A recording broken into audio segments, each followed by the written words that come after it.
Olá, amados, paz e bem, eu sou Melquisedeque. Estou aqui para gravar o vídeo de destaque da lição desta semana. A lição é a lição de número 3, com o tema O Despertamento Renova o Altar. E o destaque da lição que nós vamos abordar é sobre o altar. Estudando a lição 3, se você é professor, você tem esta lição, você vai ver lá um subsídio histórico escrito por Emílio Conde, aonde ele faz uma justificativa e uma observação sobre o uso equivocado do termo altar. Para muitos, o altar nas igrejas hoje é o púlpito, mas se nós lembrarmos do altar na velha aliança, na antiga aliança, o púlpito não tem nada a ver com o altar. E o significado correto do termo altar e a sua aplicabilidade para nós hoje faz toda a diferença. Especialmente porque o uso do altar, ou o uso do púlpito como altar, é um misticismo que acaba sacralizando certo lugar do templo que o Novo Testamento nunca reconheceu como sacro. Nós vamos então observar aqui o que Emílio Conde diz neste subsídio. Ele diz: o que é altar? Altar do hebraico é misbach, ou do grego tisiaterion, ou tisiasterion, e ainda do latim altare, né, que significa lugar de queimar, queimar. Quase todas as pessoas dessa geração, diz Emílio Conde, têm um conceito errado do verdadeiro significado do altar, né? Todos julgam geralmente que um altar genuíno é a parte de um templo, de uma catedral, de uma mesquita ou de uma sinagoga. Muitos, sem dúvida, vão surpreender-se quando lhe mostrarmos como a Bíblia define o significado do altar e a sua verdadeira função. O altar, de acordo com as Escrituras, era um lugar construído para nele se oferecer sacrifícios e holocaustos de animais. Por aqui você já está percebendo o que o Emílio Conde está querendo dizer. Era um testemunho perpétuo, um favor. Sentia-se nele a manifestação divina, significava a presença de Deus, santificava as ofertas e era o lugar onde se realizava a comunhão dos fiéis com o Senhor. Por tais razões, o altar era tão respeitado. A obra é Tesouros de Conhecimentos Bíblicos, de Emílio Conde, segunda edição da CPAD de 1983.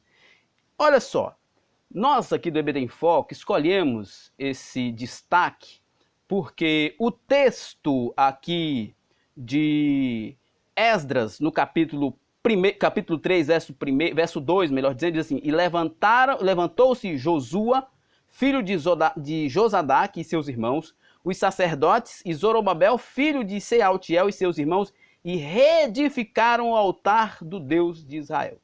Nós estamos estudando nesse trimestre um pouco, especialmente do livro de Esdras, vamos estudar um pouco também sobre o livro de Neemias, mas nesse momento nós estamos estudando sobre o livro de Esdras. A primeira leva de retorno dos judeus do cativeiro babilônico. E quando Zorobabel e Jesua, Josadaque e outros vieram, a primeira coisa que eles reconstruíram foi o altar do sacrifício. Mas por quê? Será que não era mais importante construir o templo todo para depois fazer o altar? Não. Se você prestar atenção na cultura judaica, em todo o Velho Testamento, você vai ver que o altar existia mesmo na inexistência de um templo, mesmo na inexistência sequer do tabernáculo. Já havia altar. Jacó fez altares, sacrificou. Abraão fez altares, sacrificou. Isaac também fez altares e sacrificou. O altar tem uma representatividade muito importante na Bíblia. O altar do sacrifício, claro, a gente não está aqui, não quer que você confunda o altar do sacrifício de animais, o altar de sacrifício do holocausto com o altar do incenso. Esse altar era o primeiro objeto que se via quando se entrava no pátio do tabernáculo e no pátio do templo. Era o primeiro objeto. Por que ele era o primeiro objeto? Porque ninguém podia se aproximar de Deus sem antes passar pelo altar. Porque o altar não é o último lugar, ou o lugar de honra. O altar é o lugar de sacrifício, é o lugar de preparação, é o lugar de santificação. Ninguém, nem o sacerdote, nenhum israelita poderia se aproximar do santo lugar sem antes passar pelo altar e oferecer uma oferta de sacrifício ao Senhor. Tanto é a importância do altar que, sem o altar, não podia haver celebração cultica naquele tempo.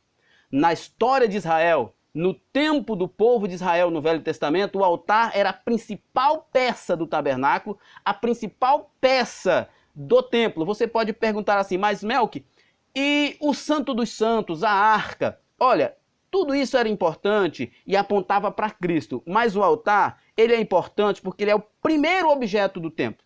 Porque ninguém chegava até o santo lugar, ou o santo dos santos, ninguém chegava à presença de Deus, ninguém agradava a Deus, Deus não receberia a adoração do povo sem antes passar pelo altar. Vendo esta explicação, fazendo estas observações, você já percebe que o uso do púlpito como altar é extremamente equivocado. É totalmente errado. Nem o Velho Testamento pensou nisso, muito menos o Novo Testamento. Mas nós vamos seguindo aqui, ó. Como eu já disse, o que está em pauta aqui é o altar das ofertas, não é o altar do incenso. Era o chamado altar de bronze, nem o altar das ofertas, altar do holocausto. Na nossa versão brasileira, geralmente chama-se o altar do holocausto. O altar, ele tinha algumas tipificações. Ele era o objeto central do culto judaico. Como eu já disse, não havia culto, não havia celebração aceitável a Deus se não houvesse o altar. Como ele era a primeira peça na entrada do templo, ele exprimia a importância de o homem antes passar pela expiação, passar pela santificação, para depois chegar até a Deus. Os sacrifícios, em geral, eram o evento central do culto judaico. E, se não tivesse altar, não havia sacrifício, também não haveria culto. Sem o altar não podia haver culto, pois sem o altar ninguém podia se aproximar de Deus. Sem o altar, ninguém podia se purificar para se aproximar de Deus. Mais uma vez, repito, você está percebendo que a ideia do altar no Velho Testamento não tem nada a ver com a ideia de altar na modernidade. Como disse Emílio Conde, o altar não é o lugar mais elevado ou mais santificado, entre aspas, de uma catedral, de uma igreja, de uma mesquita, de uma sinagoga. O altar é, em suma, no seu sentido mais restrito, um local de sacrifício, um local de expiação de pecado, um local onde a carne morre, onde a carne é mortificada. No altar é onde o pecado sofre a sua derrota. Por isso, a cruz é o símbolo, ou melhor, o altar era o símbolo da cruz, porque a cruz é maior do que o altar. O sacrifício de Cristo é maior do que os holocaustos do Velho Testamento. Então, o altar era um símbolo da cruz, aonde Jesus foi o holocausto, foi o sacrifício, para que ali o pecado fosse derrotado e nós fôssemos aceitos diante de Deus. Mais uma vez, quero que você lembre, vendo essas explicações, essas observações, o altar não tem nada a ver com púlpito, não tem nada a ver com locais elevados em qualquer igreja. Muito provavelmente, essa ideia surgiu a partir de Constantino, quando o cristianismo se tornou a religião oficial do reino e muitas igrejas pagãs ou templos pagãos foram transformados em templos cristãos. E eles aproveitaram aquele lugar para chamar de altar. Mas o altar no paganismo era o lugar onde ficava a sua deidade, ou a imagem da sua deidade. Deus não fica ali no púlpito restrito. Deus não fica em uma região geográfica. Ele não está restrito a uma região geográfica, um espaço geográfico. Deus é Deus de todo o universo. Como eu disse, muito provavelmente depois de Constantino iniciou-se essa definição de púlpito ou de um lugar mais elevado da igreja ou de uma sinagoga ou, enfim, de uma mesquita como púlpito, sendo que o púlpito nada mais é do que um local elevado onde era usado para que as pessoas expressassem uma ideia. Qual foi a ideia do púlpito? A ideia do púlpito é que o orador, ou seja, o expoente, precisava ficar em uma posição em que toda a plateia o visse. Era para isso e é para isso o púlpito. O púlpito não é mais sagrado do que a nave da igreja. Aliás, o que santifica um local são as pessoas se são santas, não o local. Não há locais santos nos dias da nova aliança. Santos são aqueles que foram remidos, lavados e purificados pelo sangue de Jesus. Olha só, 1 Reis 18:30, aquele episódio de Elias. Elias então disse ao povo: aproxime-se de mim. O povo aproximou-se e Elias reparou o altar do Senhor que estava em ruínas. Vocês lembram? O povo estava sofrendo, o povo estava caindo na idolatria de Jezabel e Acaz, e Acabe, melhor dizendo. E o altar estava destroçado. O local, a forma do povo se aproximar de Deus estava destruído. Para que o povo se voltasse a Deus, para que Deus ouvisse o clamor do povo, era preciso reconstruir o altar, porque era pelo altar que se passava. O altar, como local de sacrifício, era indispensável e é indispensável ainda hoje. Eu vou explicar por quê. Esdras, 3:3 diz que eles construíram primeiro o altar, porque dependia da reconstrução da religião. Eles estavam voltando para reconstruir Jerusalém, reconstruir o templo e reconstruir a nação. E a nação de Israel dependia inteiramente do seu Deus, da sua religião. E o altar era o ponto central dos cultos, das celebrações, das festas, porque tinha que ter os sacrifícios. Então, por isso, eles reconstruíram primeiro o altar. Como eu disse, o altar tipificava a cruz de Cristo, onde Jesus se ofereceu como holocausto a Deus, sem mancha, sem defeito, a fim de expiar os nossos pecados. O altar é símbolo da aproximação de Deus, lugar de mortificação da carne. Não precisamos de um local, de uma região geográfica para estarmos na presença de Deus. O escritor aos Hebreus, a partir do capítulo 9, capítulos 10, 11, 12 e 13, ele fala muito sobre essa questão de a lei está nos nossos corações, não mais em tábuas, os sacrifícios terem sido feitos por Cristo de uma vez por toda, não mais existir. E Paulo diz lá em Romanos capítulo 12, verso 1, que nós devemos oferecer o nosso corpo como sacrifício vivo, santo e agradável diante de Deus. O que é que nós aprendemos aqui com Paulo? Que nós somos o altar. É em nós que Deus é glorificado. É em nós que encontra-se a batalha entre carne e espírito. Não é em uma região geográfica, em um espaço geográfico. A santificação acontece em nós. O perdão acontece em nós. A mortificação da carne acontece em nós. Nós não dependemos de um local específico, de uma região geográfica, para fazermos a mortificação da carne. Nós dependemos da fé em Cristo Jesus. O altar, segundo Norman Russell Shankly, o altar é o próprio ser do crente.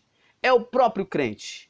E há certos comentaristas que dizem que o altar é o crente e o crente é tanto o altar quanto o sacrifício. Quando Paulo diz ali que nós devemos nos apresentar e nos oferecermos como sacrifício vivo diante de Deus, ele está fazendo uma comparação entre os sacrifícios da velha aliança. Ele está dizendo, olha, os sacrifícios da velha aliança eram em um altar físico e as vítimas estavam mortas. O altar hoje é um altar vivo, não é um local geográfico, e a vítima hoje é viva, é você mesmo, sou eu mesmo. Portanto, queridos, quero que vocês entendam o seguinte: o altar é o lugar do culto verdadeiro. na vida.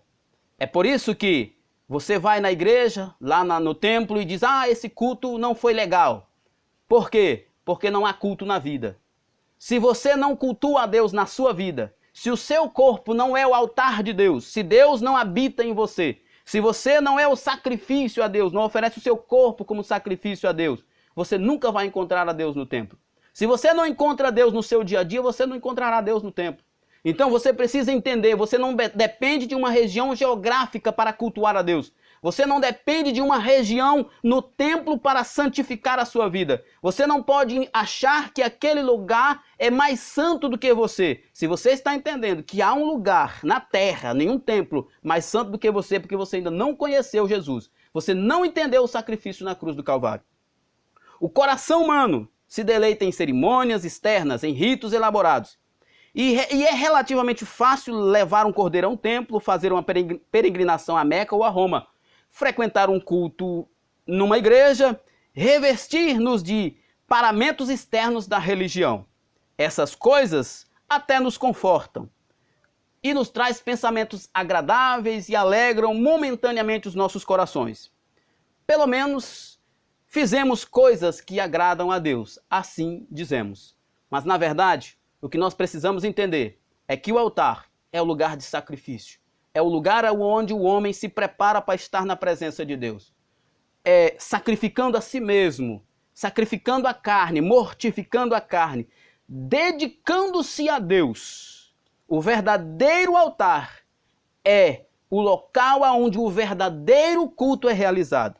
O culto não é realizado apenas no templo. Na verdade, como diz o pastor Nilton Gonçalves, meu pastor, no templo nós celebramos o culto que nós oferecemos a Deus em nosso corpo, no nosso dia a dia. Portanto, o verdadeiro culto é o sacrifício, é a dedicação absoluta do nosso próprio ser a Deus. Não confunda templo com igreja. Não confunda púlpito com altar. Você é o templo de Deus. Ele habita você. Você é o altar de Deus, onde Deus está para ser adorado. É onde você sacrifica, onde você mortifica a sua carne. É onde você oferece o seu corpo como sacrifício vivo a Deus. Amém? Esperamos que você, a partir desse destaque, estude um pouco mais sobre essa temática. E vamos desmistificar estas coisas e nos dedicar a nós, a Deus.